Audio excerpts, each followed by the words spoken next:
korvesta kosmokseen.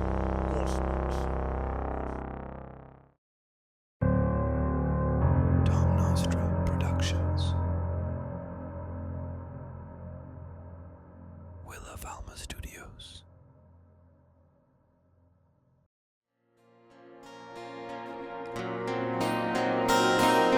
Kun oot aina paikalla ja kuuntelemas muita, mutta kuka kattoo sun perähän, kun ei oo pahoinvoinniltaan jaksanut ja mollattuna valittaa itsestänsä, eikä oo käsitellyt itteensä kanssa näitä henkisen puolen asioita syvällisesti.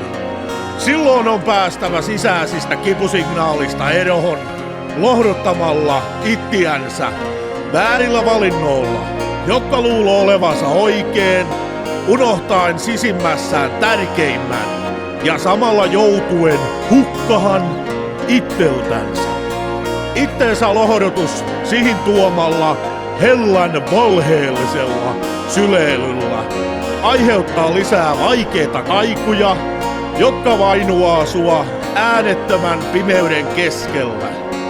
Se ei siivoa kertynyttä vanhaa kuonapaskaa pois, se lisää sitä, antaen polttoainetta katkeruudelle ja erakoitumiselle. Ja tuloo perä seuraavahan kertahan, kun aukaaset lohdutuksen sihauksen.